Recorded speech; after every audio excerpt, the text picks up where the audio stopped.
Yeah, we've got a new background going on in here. I've been doing some rearranging. There's still gonna be some stuff back there that I gotta move around.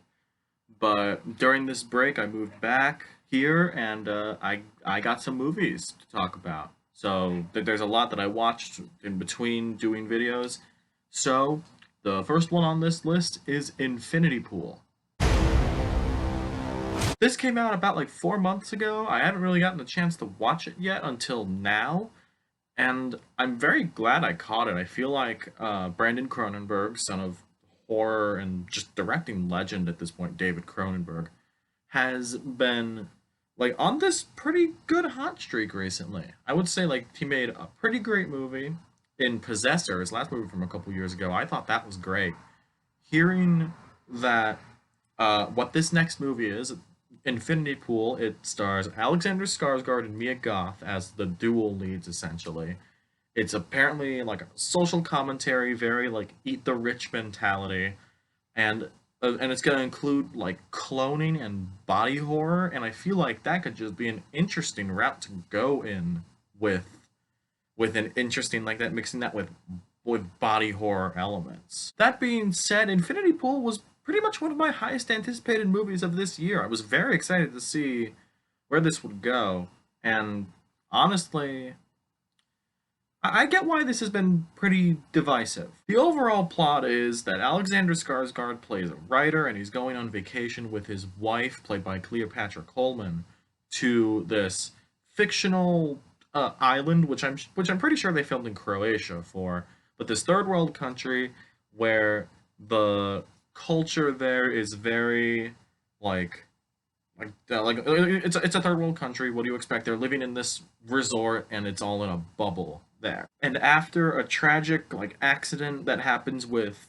Alexander Skarsgård and his wife and Mia Goth is there as like one of the other inhabitants at the resort. Like something happens to them, and they're charged with crimes, and they have an offer there for the members of this resort.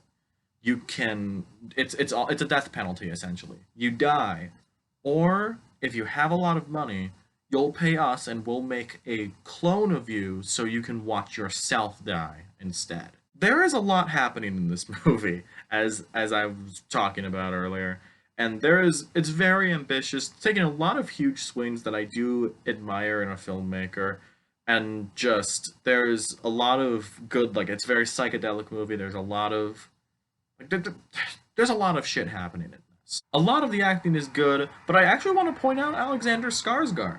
I feel like there's been a boom of him recently, especially after a great lead performance in The Northman. He had a great guest appearance in Atlanta, the series, and while I don't watch Succession, he just had a guest starring role in that, and the response to him in that has been pretty great as well. So it's really nice to see him just absolutely crushing it in lead roles like this, in albeit very weird and off-kilter horror movies. At this point, if you're a horror fan, you probably know who Mia Goth is. She kills it in it as usual. I think it's still a little more on the unhinged side.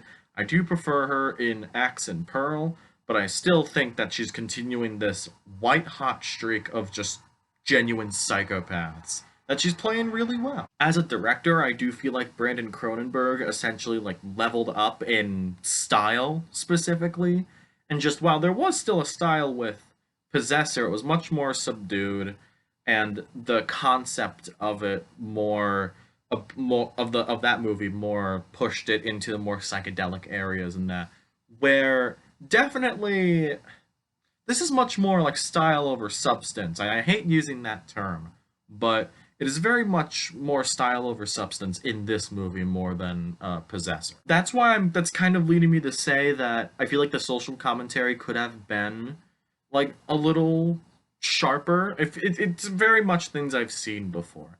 If this is your first like approach into something on the level of eat the rich stuff that's been very popular with the White Lotus recently, and just you've seen it before and all of that, it's not bad by any means. It's very I guess the best way to say it is that it's played out. I do want to shout out the score though.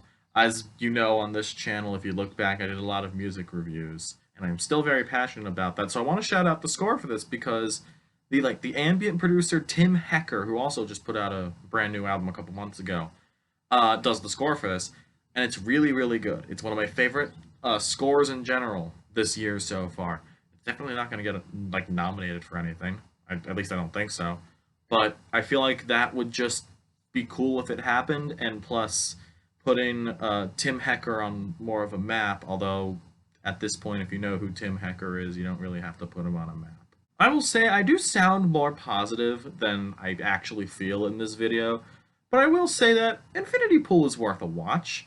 There are a couple of other things that are just really underbaked. I think mainly it's the script itself, and that just really like there's so much potential here for this kind of idea. We've had a lot of eat the rich social commentary things happening right now, and for like a weird indie horror movie to try and break into that could have been really great, although I just think that could have been better. That being said, I good lead performances from Alexander Skarsgård and Mia Goth really hold this together, along with some really like psychedelic sequences that are put in, and just have a great overall vision from that department, from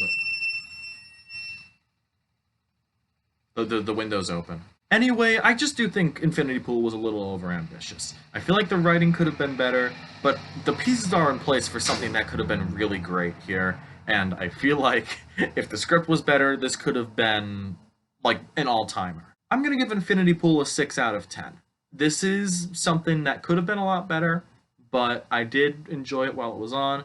It's a little off kilter because I bet a lot of you like that.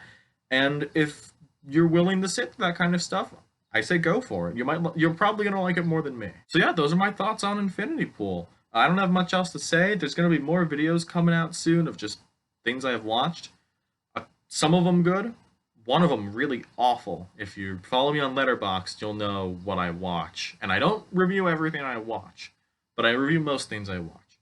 So my question for you today is, what's your favorite Mia Goth performance? I feel like she's going to get much more of a higher profile now after that huge string of performances. She's joining the MCU's Blade film as the lead villain, which I think could be great. So let me know what you think in the comments below. Like and subscribe if you haven't already, and I will see you in the next video. See ya.